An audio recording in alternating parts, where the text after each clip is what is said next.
Él procede del Centro de Filosofía Clásica Alemana de la Facultad de Filosofía y Letras de la Universidad Nacional de Cuyo, Mendoza, Argentina. Es egresado del Profesorado Universitario en Filosofía, trayecto en Filosofía Moderna y Contemporánea de la Facultad de Filosofía y Letras de la Universidad Nacional de Cuyo, Mendoza, Argentina. Es estudiante de la licenciatura en Filosofía en la Facultad de Filosofía y Letras en Cuyo, Mendoza, Argentina. Actualmente se encuentra realizando su tesis de licenciatura sobre el concepto de formación, Bildung, en la fenomenología del espíritu de Hegel.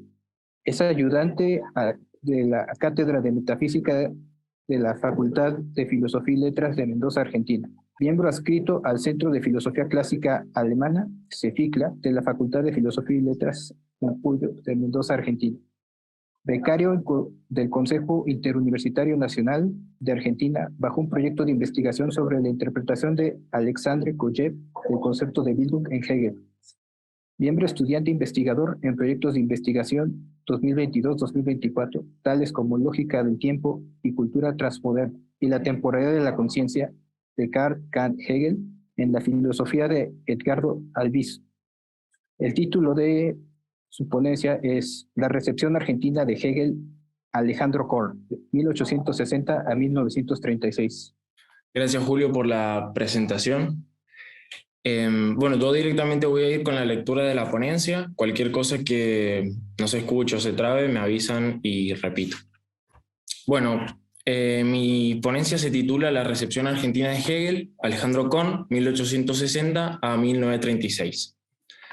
Las jornadas de estudios hegelianos que hoy día nos convocan versan sobre las aproximaciones en torno al estudio de la recepción e investigación de Hegel en México y Latinoamérica. La idea rectora, entiendo yo, es poder dilucidar a través del trabajo conjunto la complicada tarea de echar luz sobre las lecturas, interpretaciones, apropiaciones críticas y, por qué no también, malentendidos que el pensamiento hegeliano ha suscitado y suscita en el suelo de Latinoamérica. El objetivo es poder propiciar el encuentro para el debate y la discusión de diversos puntos que se han tocado en las distintas ponencias del día de ayer, continúan hoy y finalizan mañana. Por mi parte, para comenzar, quisiera agradecer inicialmente a los organizadores del evento, a la Benemérita Universidad Autónoma de Puebla y al grupo La Razón en la Historia que han permitido transitar estas jornadas. El presente trabajo se propone examinar la recepción de ciertos aspectos del pensamiento hegeliano por parte del filósofo argentino Alejandro Korn, quien vivió entre 1860 y 1936.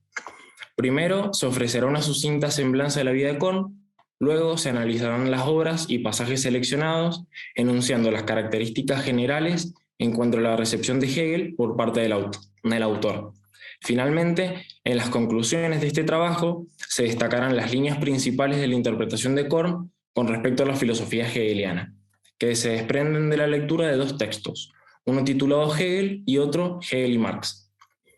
Antes de iniciar estrictamente con el análisis de los textos, me gustaría señalar una distinción muy importante para dar el encuadre necesario a este trabajo. Es justamente cómo entiendo yo o cómo planteé yo la aproximación al concepto de recepción en Hegel. Entiendo que podemos hablar de dos o tres maneras diversas con respecto a lo que significa recibir a Hegel en nuestro pensar latinoamericano. Por un lado, entiendo la recepción en tanto es la discusión académica y rigurosa de la filosofía hegeliana en su conjunto, el análisis reflexivo, sesudo, profundo y laborioso como hermenéutica y exégesis de los textos de Hegel, cuestión que en nuestro continente y creo yo en Argentina han tenido y tiene grandes representantes. Es lo que considero se puede llamar el pensar sobre Hegel. Luego, tenemos la posibilidad de entender la recepción más como influencia o apropiación crítica, en tanto no solo es la lectura, análisis y estudio, sino también intervención real en el devenir del pensamiento de tal o cual autor o doctrina filosófica específica. Cuestión que tampoco es ajena a nuestro continente, un pensar con Hegel. Y por último, una especie de intermedio donde el estudio de Hegel es académico, pero al mismo tiempo rompe las barreras de su propio pensar, de su propio sistema, para ir hacia caminos que probablemente el mismo autor no hubiese transitado de tener la oportunidad. Un pensar desde Hegel.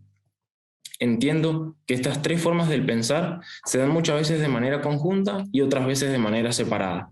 En este trabajo me voy a circunscribir estrictamente al análisis y la lectura de Kohn, entendiendo la recepción de Hegel en el primer sentido, como un pensar sobre Hegel en Kohn. Por ello mismo, he seleccionado solo dos de sus textos, que son estrictamente los más explícitos con respecto a la lectura e interpretación del sistema hegeliano por parte del autor.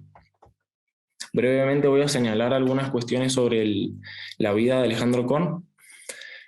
El autor nació el 13 de mayo de 1860, pertenece a lo que se le llama la generación del 96, como Joaquín B. González, Ingenieros, Rivarola, entre otros.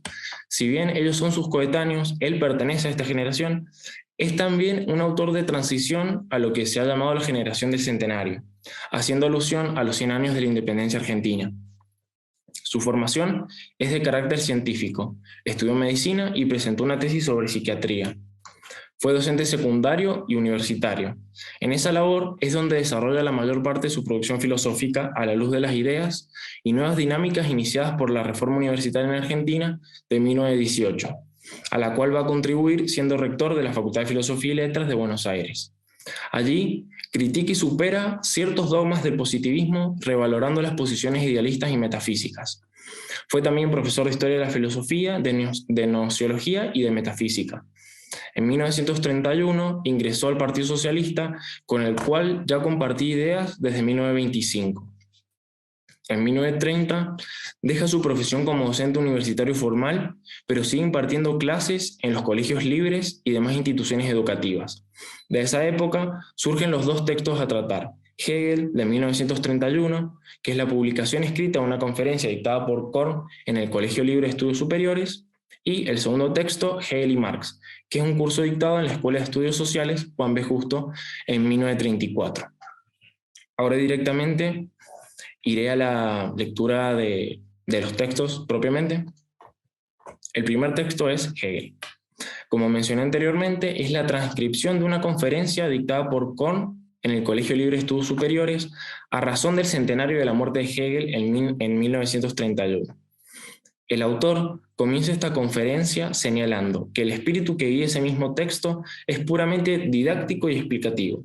No tiene ningún interés en hablarle al reducido público argentino que realmente en esa época podía entender línea por línea el pensamiento hegeliano en su conjunto. Explica para los alumnos y para cualquiera que quisiese introducirse en el pensamiento moderno. El texto escrito se divide en 16 parágrafos, que van desarrollando brevemente distintas características esenciales del pensamiento de Hegel y también presupuestos necesarios de la filosofía moderna y diversos autores como Kant, Fichte y Schelling, que son ineludibles para entender la tradición del idealismo alemán y cómo Hegel se inserta en ella. Del parágrafo 1 al 7 encontramos el tratamiento de los siguientes tópicos: el espíritu que guía a Kohn en el estudio de Hegel, las influencias de las cuales el pensamiento de Hegel es deudor. Según Kohn, en una primera etapa deberíamos hablar de Heráclito y Proclo, pero esencialmente Kant, que es el autor desde el cual hay que trazar la línea histórica para entender a Hegel. Luego tenemos un panorama general de la filosofía moderna en su conjunto, desde Descartes y la irrupción del cogito hasta Kant. Posteriormente, la explicación de la imposibilidad de la metafísica en tanto ciencia por parte de Kant, la continuación y necesidad de resolver y superar los problemas de la filosofía kantiana por parte de Fichte, la irrupción de la visión poética del joven Schelling, hasta llegar propiamente a la caracterización esquemática general de la filosofía de Hegel y su sistema. Los parágrafos más ricos van del número 9 al número 16. Allí, Alejandro comienza a hablar sobre la unidad del sistema hegeliano. En el parágrafo 9 dice Kohn, cito: "Cuanto es real es racional, cuanto es racional es real". Fin de la cita. Haciéndonos recordar el prefacio de los principios de la filosofía del derecho. Trae en colación este fragmento para explicar que, si para Hegel el principio esencial y transversal del universo es racional, pues también lo serán las manifestaciones de ese principio en el mundo. Luego, continúa el parágrafo señalando que para Hegel el universo es la autoevolución de la idea, pero recordando que esa misma idea se manifiesta en lo concreto porque justamente lo ideal es lo real, según Kohn. Lo que implica, finalmente, la unidad del sistema en tanto puede unificar lo absoluto y lo concreto, lo finito y lo infinito, lo ideal y lo real. Por eso, para Kohn, el sistema hegeliano, cito, es tan realista como es idealista. Luego, en el parágrafo 10, el autor nos muestra que el problema central de la metafísica, no solo la hegeliana, es conciliar la complejidad de la realidad empírica con la unidad del principio absoluto. Muestra las oposiciones metafísicas ya conocidas que no han podido resolverse y que descansan en las abstracciones de la lógica formal del entendimiento, y que tienen detrás al principio de no contradicción. Pero para Kohn, en Hegel, la contradicción es el resorte esencial del pensar. Aquí menciona por vez primera la dinámica propia del sistema, que se mueve de manera dialéctica, de manera triádica, en lo que Kohn ejemplifica a través de la posición de la tesis, la oposición de la síntesis, de la antítesis y la reconciliación y la síntesis. Hay que recordar que Kohn ya en 1925 compartía y estudiaba las ideas socialistas, por lo que muchas de sus lecturas están atravesadas por la tradición marxista. En el siguiente apartado, que es el 11, continúa precisando temas específicos del movimiento dialéctico. El espíritu tiene una marcha triple de evolución, pero esto no es una mera construcción abstracta al margen de la realidad, no es una construcción de la lógica formal. Para el autor, la lógica de Hegel es también metafísica, es, cito al autor, expresión del proceso efectivo de la realidad. Fin de la cita. Esto lo dice porque el proceso dialéctico es el proceso ideal, pero a su vez, como ya había mencionado, lo ideal se compatibiliza o es idéntico a lo real. Este devenir obedece a lo que Kohn llama la ley dialéctica triádica, donde el influir eterno muestra que está guiado por la siguiente serie que mencioné anteriormente: el ponerse, el oponerse y el componerse como síntesis. Esto marca la línea que anteriormente nos había señalado. Aquí está la posibilidad de trazar la trayectoria de influencias de Hegel hasta Heráclito. Él, Heráclito, dijo que todo fluye, y Hegel lo completa diciendo que ese mismo fluir es dialéctico. En el parágrafo 12 dice Kohn que el sistema de Hegel, como la dialéctica misma, se compone de tres partes: la lógica, la filosofía de la naturaleza y la filosofía del espíritu. Cuestión que el autor no solo toma de la enciclopedia, sino del mismo prólogo de la ciencia de la lógica, al citar que el reino de la lógica es, cito, el de Dios en su esencia eterna antes de la creación de la naturaleza y del espíritu finito. Esto no solo muestra la dinámica intrínseca del sistema, también refuerza la tesis de Kohn sobre la unidad de lo ideal y lo real en Hegel, porque justamente la lógica es vista por Kohn como el devenir dialéctico de la idea antes de su manifestación, y luego, en las otras dos partes del sistema, vemos la manifestación concreta e histórica de la idea. Sin embargo, en el siguiente apartado se señala que la filosofía de la naturaleza, según Kohn, es la parte más débil del sistema hegeliano, porque no muestra un conocimiento real de los fenómenos concretos. El tema central aquí es que para Kohn la ciencia, en cuanto trata y versa sobre hechos mesurables, impone su poder en la aplicación técnica y en la comprobación empírica. En cambio, la especulación filosófica, sea lógica o dialéctica, no resuelve ni el más mínimo problema empírico. Este es el punto débil de Hegel. Pero, más allá de las posibles críticas a la incorporación de la filosofía de la naturaleza dentro del sistema, Kohn dice que, cito, el pensamiento de Hegel es coherente aún en sus extravíos. Fin de la cita. El sistema de Hegel, para el autor, aún en sus posibles errores y unilateralidades, es coherente consigo mismo y tiene intrínsecamente un devenir necesario que le da el lugar e importancia estricta a todas sus partes. Finalmente, en el último parágrafo que voy a señalar, el 14, para Kohn, la filosofía del espíritu de Hegel llega a mejor puerto que la filosofía de la naturaleza. En el devenir histórico, el espíritu y su retornar a sí mismo adquiere la plena conciencia de su ser y de su libertad. Según el autor, en la enciclopedia se puede ver cómo el movimiento dialéctico triádico se adapta de una mejor manera al devenir histórico. En el desarrollo histórico, el autor ve, cito, la emancipación gradual del espíritu que aspira a la libertad absoluta. Fin de la cita. En este proceso se actualiza Dios mismo. Sin embargo, Kohn cree que incluso en todo este devenir dialéctico, tanto de la naturaleza como del espíritu, sigue siendo el sistema, cito, en todo sentido antropocéntrico, fin de la cita, porque el concepto se actualiza a través de la historia en creaciones concretas humanas. En este caso, Korn pone el ejemplo de la familia, la sociedad y el Estado en el espíritu objetivo. Son todos valores creados por el proceso mismo de la cultura humana. Incluso, dice Korn, la más alta realización de lo absoluto que se halla en la intuición poética del arte, en la representación mística de la religión y en la razón dialéctica de la filosofía son, en última instancia, creaciones humanas. Hasta aquí llega el primer texto. Luego, el segundo texto que mencioné, que es Hegel y Marx, tenemos a Korn proponiendo y poniendo en consideración y en contraste ambas formas de entender la dialéctica y por lo tanto a la filosofía misma en Hegel y en Marx. Este texto es la transcripción de un curso dictado en la Escuela de Estudios Sociales Juan B. Justo en 1934. Paréntesis, acá ya hay que recordar que Korn ya estaba íntimamente relacionado con y comprometido con el socialismo en Argentina, políticamente hoy. Los parágrafos más importantes de este texto son el número 6, el 7, dedicados enteramente a Hegel, y el número 8, dedicado a Marx. Para Korn, el vínculo entre el pensamiento de Hegel y de Marx está en la finalidad de ambas filosofías de tomar la complejidad del proceso histórico y explicarlo en unidad, descubriendo cuál es la ley que rige ese mismo proceso. Sin embargo, hay una diferenciación entre ambos autores, que se asienta en la división y distinción previa entre metafísica y ciencia. Para Korn, taxativamente la metafísica, cito, es la tentativa de tener un conocimiento de algo que supere el dominio de la experiencia. La metafísica es el conocimiento de lo absoluto, la ciencia el conocimiento de lo relativo. Fin de la cita. Korn intenta explicar el proceso histórico en su unidad, posicionando a Hegel como el autor que desarrolla la parte ideal de ese proceso y a Marx como el encargado de explicar el desarrollo real concreto del proceso unitario de la historia.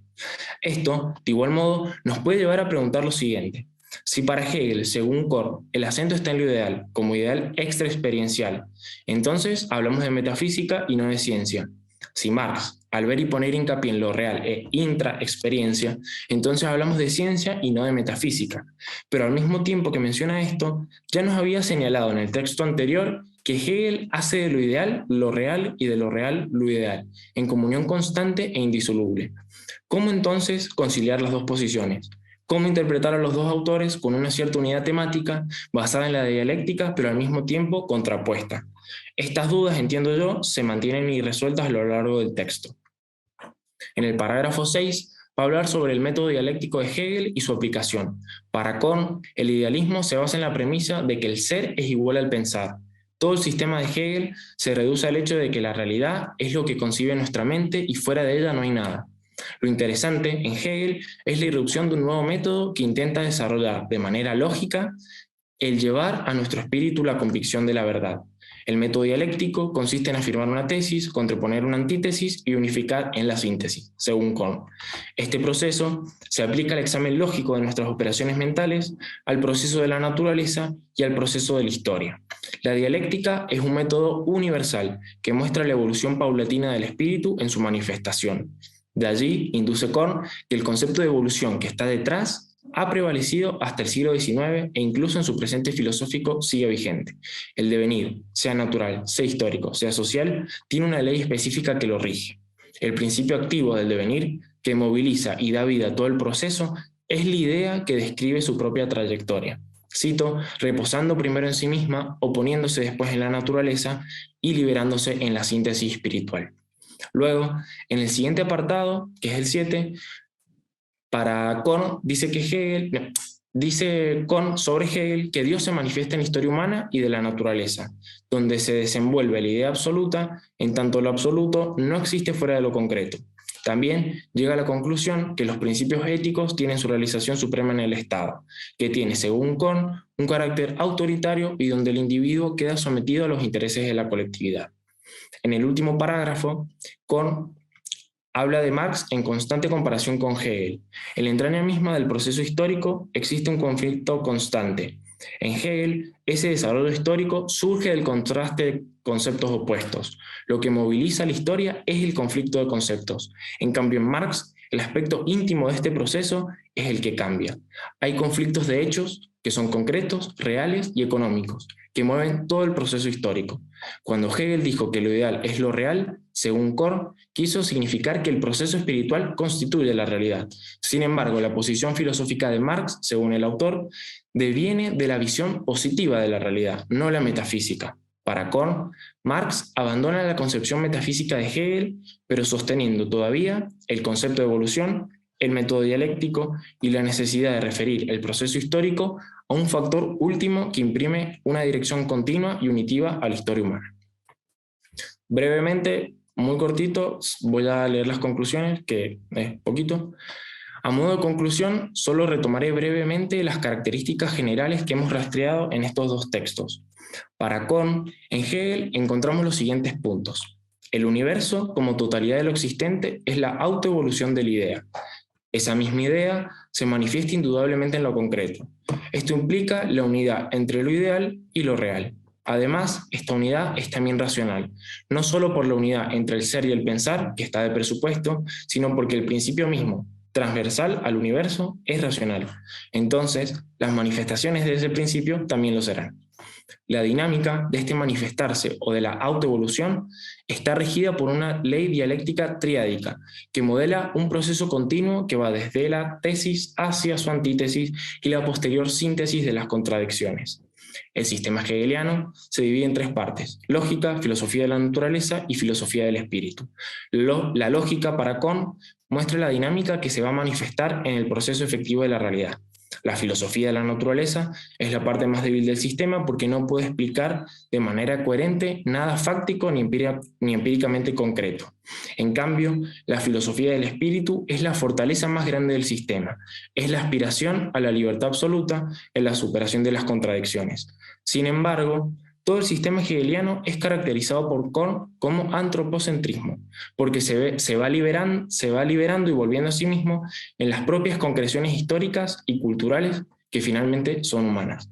En este continuo proceso, lo que se manifiesta es Dios en la historia, donde esta misma historia se va movilizando a través del conflicto entre conceptos contradictorios. Y por ello mismo entiende Kohn que Hegel desarrolla solo la parte ideal de la unidad del proceso histórico.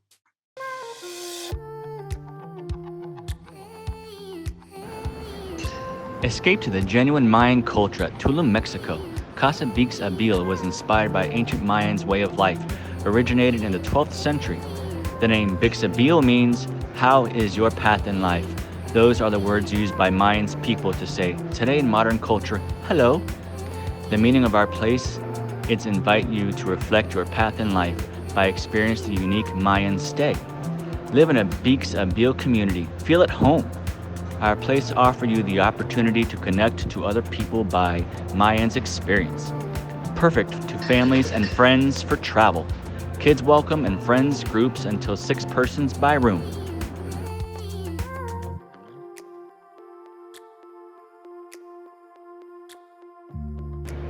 Enjoy our common amenities: community kitchen, breakfast area, rooftop bar, co-working area, restroom, free bikes, and a wonderful pool.